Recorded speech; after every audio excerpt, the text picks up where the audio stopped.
Today on Locked On Rockies, I ask a simple question. What needs to change to make you, the Rockies fan, buy in? You are Locked On Rockies, your daily Colorado Rockies podcast. Part of the Locked On Podcast Network, your team every day.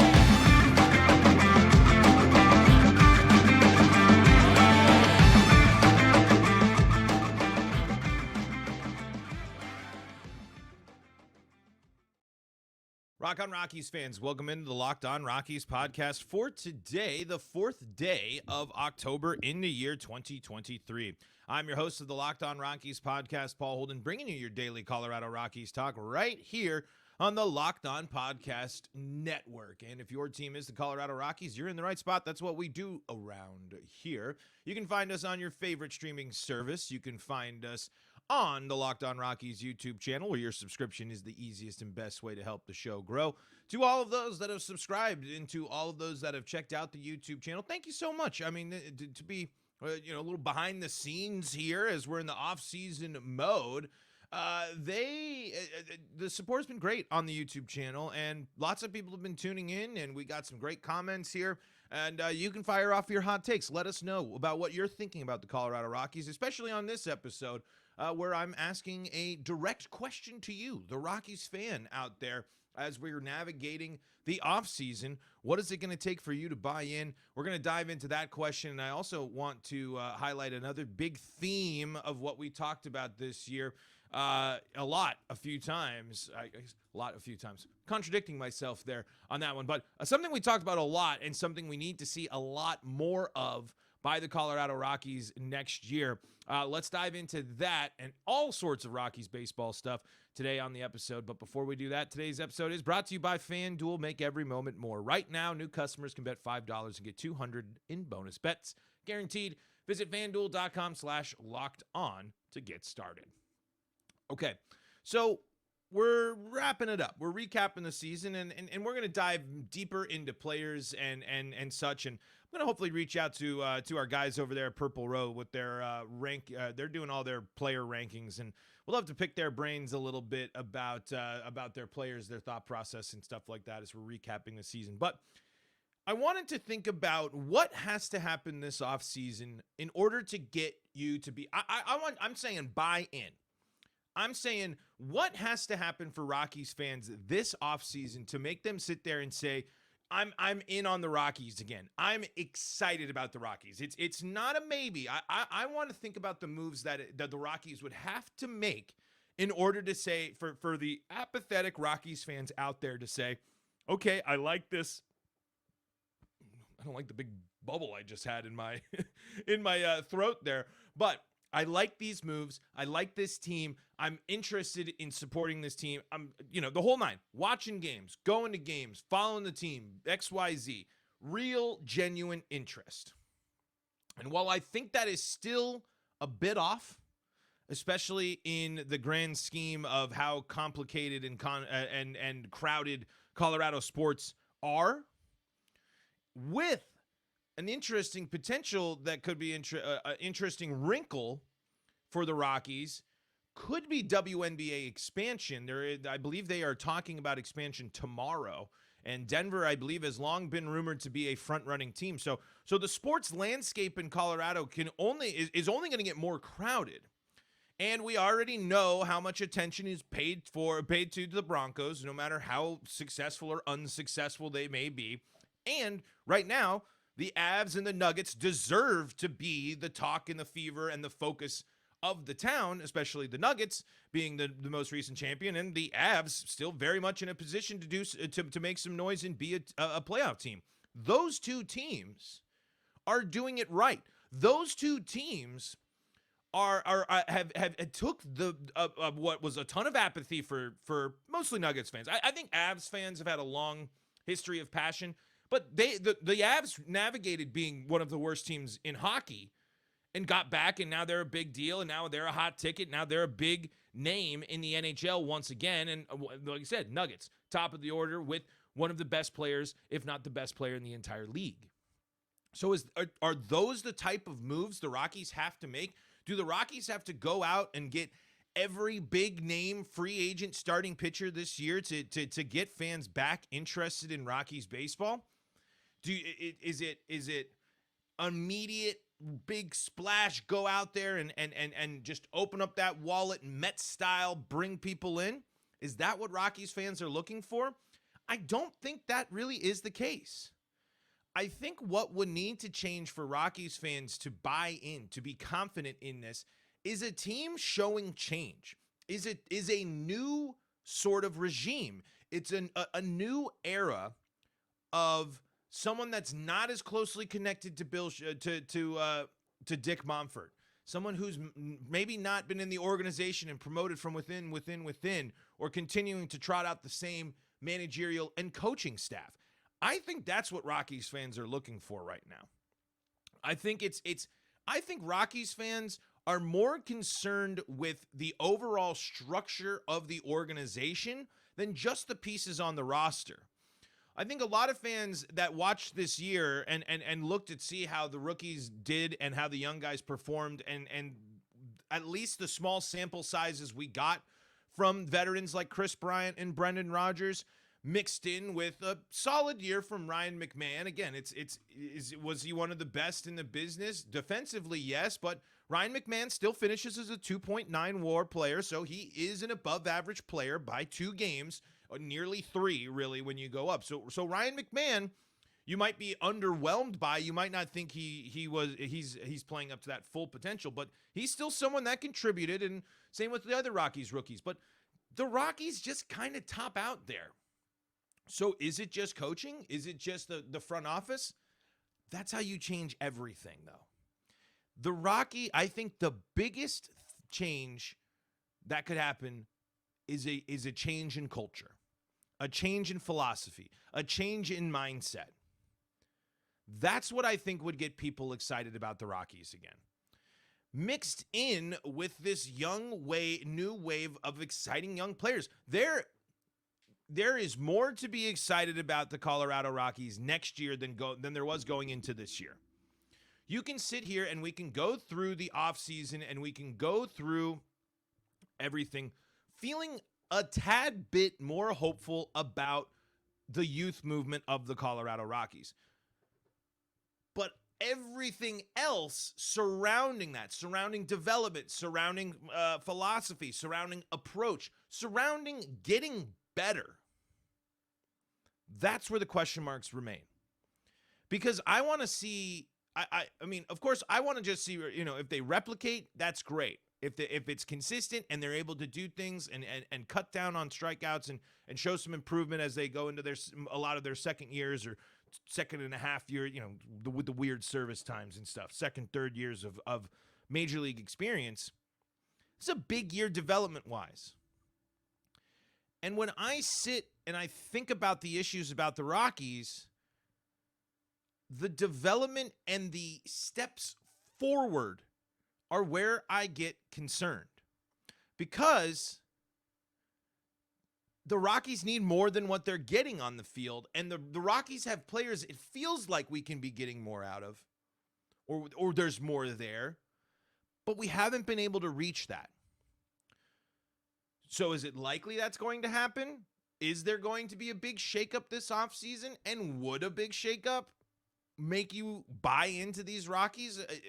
Is a front office shakeup enough to make you interested in the team? Or does the front office need a shakeup and you still need to go out and get some big pitchers? You need to go out and get some of the big names out there and convince people to come pitch for you. I don't know. But let's talk more about it coming up in segment number 2. Before we do that, I'm going to tell you about our friends at FanDuel.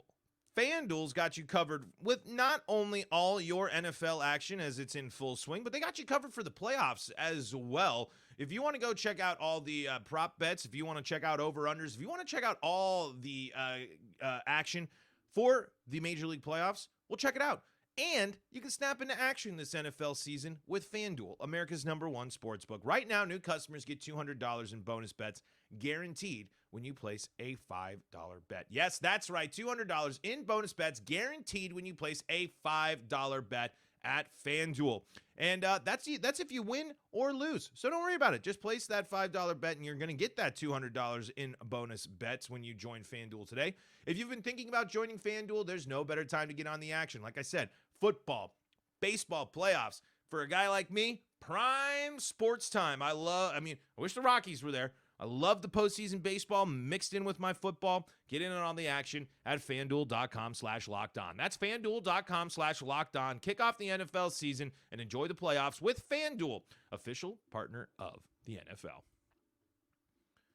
This is the Locked On Rockies podcast for free and streaming on your favorite streaming service, bringing you your daily Colorado Rockies talk right here on the Locked On Podcast Network. You can also find us on the Locked On Rockies YouTube channel, where your subscription is the best way to help the show. And I appreciate each and every one of you for checking us out over there and joining us in the Locked On Rockies YouTube comment section, where you can fire off your Rockies hot takes and let us know how you're feeling about the Colorado Rockies. And I kind of didn't finish off. I didn't land the point as well as I wanted to in my tease ahead to segment number 2, because deep down, right, how I feel after this season is I don't think there is really a clear path the Rockies want to take, the fans want them to take, ones that align and ones that seem reasonable. Because I just don't ever feel like we're going to get the clean house moment. You know? We're never going to get the moment. Like, this is, if this type of season happened for someone else, especially a team that maybe, you know, I'm curious how much pride the Rockies took in not losing 100 games and being able to always navigate, the fact that they haven't lost 100 games. But now you've joined the infamy club. Now you've been there. What truly will be the reaction of the Colorado Rockies? I mean, this is a team that's lost a lot before. This is a team that's lost nearly 100 games. Does it really matter they've lost 5 more or 6 more or 3 more or 2 more than the other bad seasons? Have we really seen the Rockies hold themselves accountable for a season like this? No. We've never really seen bad performance as front office for the Rockies ever lead to change outside of the resignation of Jeff Bridich. I mean, and I think that the fact that he slunked away in the middle of a very, very easy time to get yourself out of the headlines, that might be the only case, but I am trying to think of a moment. I mean, there was moments with Dan O'Dowd, and there was certainly some issues there, but have the Rockies ever really sat there and embraced and faced the reckoning of a losing season? And now mixed with the added magnitude of, you lost 100 games this year. You cannot trot out the same team next year and expect different results. This is a team that has to do something. This is a team that by track record will usually do something. But it's also a matter of a question of asking, will they do anything? Are they prepared to do anything? How can they change the narrative if the Rockies have never really changed much? So when we're looking at these things, and I know this is kind of stuff we've talked about before, but it really continues to ring true. Ask yourself if you by chance, I mean, and if you're listening, especially this deep into this episode in the off season, and you're tuning in, you're a Rockies fan, ride or die, you're passionate, you love the team, and I applaud you for that, and I'm with you. But I want you to go and ask your friends and or family or people that you know that used to follow the Rockies, used to be an active member of Rockies Twitter, used to really be excited about this team during that playoff time and in the past, what they want from the team. And I'm not asking this, and I'm not asking it as a way to cover for the Rockies, because they don't deserve cover. But I think that's a legit question the Rockies have to be asking. The Rockies cannot ignore the fact that their ballpark is filled with away fans more often than not. They can hide behind the attendance number, they can celebrate that, and it's money in Monfort's pocket. I get that. But there are people that know that look at those optics, that understand those optics, that understand and have seen in the past when this team performs, that stadium is full of Rockies fans. That stadium is ruckus for passionate baseball fans late in the season. And I just don't think this team is going to have an offseason this year to pull them back. I think this team is going to miss its opportunity to build up the excitement of a potentially really fun Rockies team in a couple years. I don't think this team is going to do enough as a front office or as an organization to instill a ton of confidence in the Rockies, the casual Rockies fan. And I think that this team is going to struggle even more than it already does to be relevant in the Colorado sports market. Never enough to where it fades away. It'll like we said, look at the attendance numbers alone. But there's a lot of identity questions the Rockies have right now. And there's a lot of questions the Rockies have to deal with both on the field and off. Broadcast, how the broadcasting rights is going to be a very interesting thing for the Rockies. That's the main way. You have to now get Rockies fans who have known and have been accustomed to watching the Rockies one way for all this time, now have to switch and make that switch during a time when the Rockies just lost 100 games.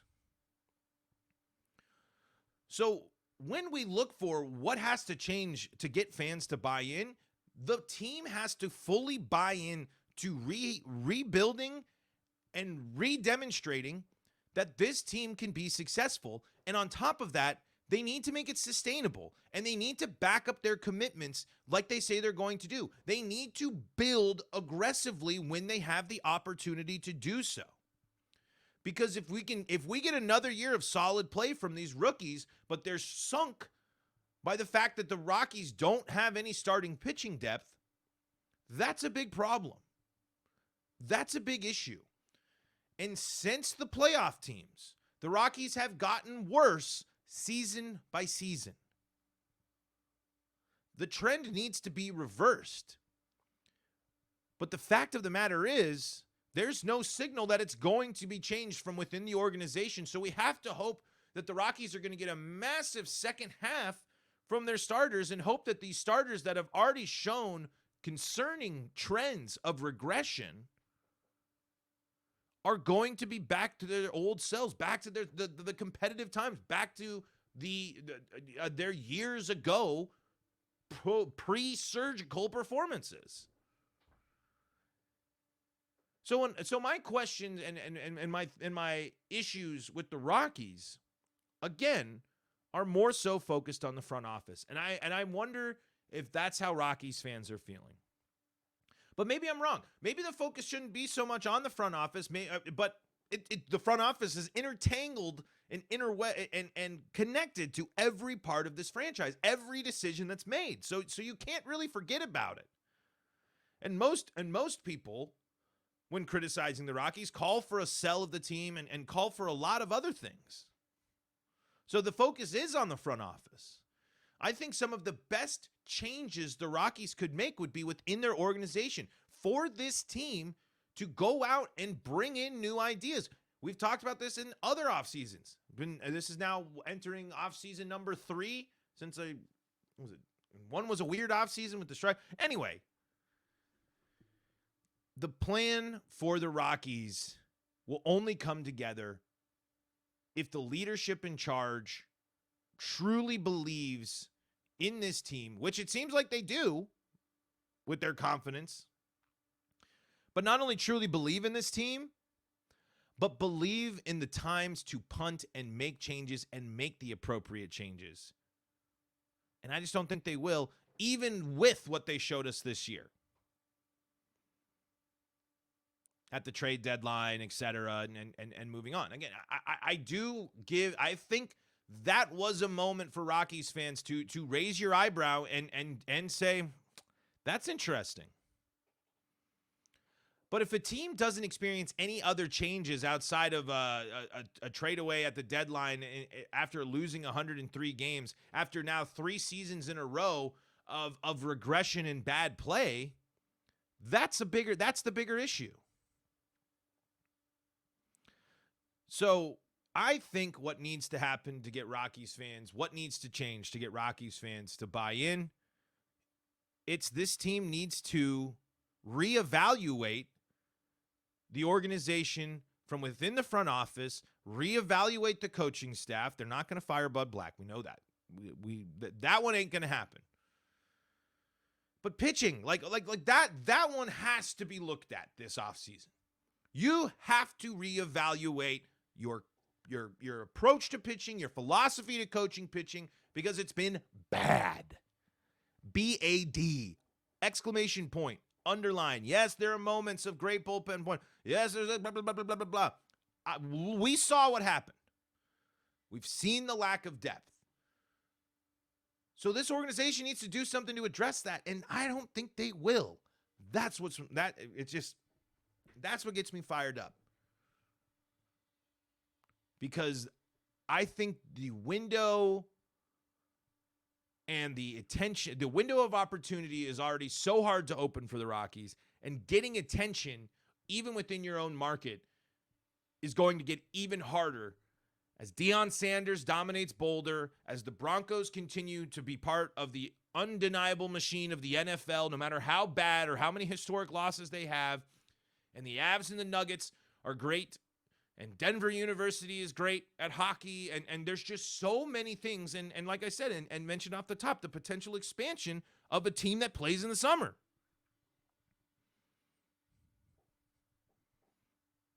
The Rockies' domination, the Rockies' potential domination of the summer and domination of that part of the country's attention when it comes to being an area that serves a few sports. They're not the biggest sport, but the states, but could be the general interest for them, has fallen flat. And I hope that this 30 years, I hope that this celebratory season is one that brings change. Because I want Rockies fans back, and I want Rockies fans bought in. But the current status quo isn't going to allow for that. Wanted to highlight an important thing that I saw so far in the playoff games that I have watched, and it's something we've talked about before, and it's something we got to highlight because it signifies the importance of a player like Nolan Jones and the power heat up that he had at the end of the season and through his at-bats, and the significance of why hitting 20 home runs is a good thing. Let's do that coming up in segment number 3. But first, we are really, really excited to talk to you about Bird Dogs. And Bird Dogs, folks, they are my favorite shorts that I've had. They are perfect for the office, and then when you roll right from the office to the movie theater or the bar or wherever you want to go, Bird Dogs have you covered. And they got you covered not only with the wonderful shorts I was rocking yesterday, since it's gotten a little cooler out here in the Pacific Northwest. I rocked the jogger long pants, and they worked great too. Perfect, because like I said, went right to the gym in those bad boys, was able to walk right around. It's flexible. I love the inner lining, and my favorite, they got pockets galore. So many great pockets, including zipper pockets, which I think are the underappreciated pocket of pants. Bird Dogs, they make you look good, they make you feel good, they help sculpt you, they help everything look good, and you can check out birddogs.com/LockedOnMLB to get a free Bird Dogs water bottle with your order. That's birddogs.com/LockedOnMLB for a free water bottle at checkout. So not only are you going to get your next favorite pair of shorts, you're going to get a cool little swag gift as well. You won't want to take your Bird Dogs off. We promise you. All right, folks. So playoff baseball is happening right now, and you might be noticing what's some of these teams that have had success, and some of the teams that won, including the Rangers today. Did they win? I believe they ended up winning. Is that game over? Yeah, 7-1 as the Rangers sweep away the Rays. You want to know what was a big part of that? The long ball. You want to know what helped out Minnesota in game one? The long ball. Home runs are key. And a reminder that this is a Rockies team that finished in the bottom half. Not even just the bottom half, but the bottom 5 in baseball. The Rockies only at this point were tied with the Milwaukee Brewers, which is kind of interesting because they're home runs, hitting a bunch of home runs doesn't necessarily correlate to playoff performance and playoff importance, but it's the important X factor. Milwaukee was the victim of it yesterday against the Diamondbacks. The big part there was the Diamondbacks were able to use the long ball there, but they were only 3 ahead of the Rockies. The Rockies finished the year at 163. Milwaukee Brewers 165, and the Diamondbacks tied with the Marlins at 166. So it's not important. But when you get that home run, that it is just the energy from it, the momentum swing from it, the significance of the swing. You're seeing it on full display. Being able to have depth in your lineup and people that are able to hit home runs throughout your lineup are so important because that, you flash forward ahead here now, the Blue Jays find themselves, I'm going through playoff teams and their home runs here. Orioles and the Blue Jays are basically right in the middle of the pack, but then you go up. The biggest X factor about the Braves and the Dodgers and the Minnesota Twins, who are a team that strike out a ton, the most in baseball this year, by the way, with the Rockies coming in 3rd place. But they're able to navigate that because they're coming up big with home runs. Even though they're swinging and missing, when they are getting power hits, they're effective. 233 home runs for the Twins this year. And that, again, just look at yesterday. In the playoffs, especially in the playoffs, those home runs matter. So when we see Nolan Jones get to that 20 home run mark, when we see Ezekiel Tovar hitting more home runs than possible or than we thought, and when we see Brendan Rodgers get into a groove of hitting multiple home runs, those are good signs because those type of players that are going to add home run depth to the lineup and home run potential, which will be crucial and huge, not only in close games in the regular season, but when they find themselves hopefully playing October baseball. So I just wanted to briefly mention that. Rangers up there as well. The Rangers certainly dominated the Rays with a little help of poor defense from Tampa Bay as well. But the Rangers are up there at 233 home runs, and the Rays at 230 home runs. The Astros, the Phillies. So a good chunk of these playoff teams are up there. It's certainly not synonymous with them, but when you're able to add that X factor,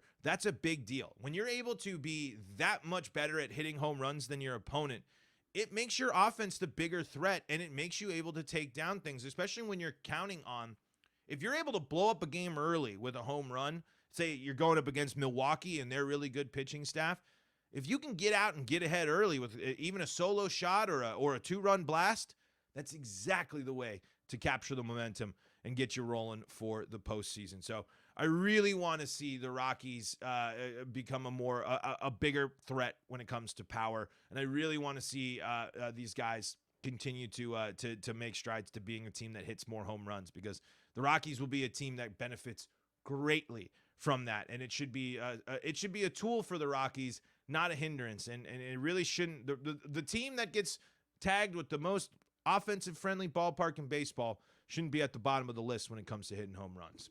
Folks, that's going to do it for today's episode of Locked On Rockies. Thank you so much for joining us today. We'll be back in action with you tomorrow here on the Locked On Podcast Network. We are on the Locked On Rockies YouTube channel, where you can be part of the show by posting your comments. Let me know what it's going to take for you to buy in as a Rockies fan for 2024.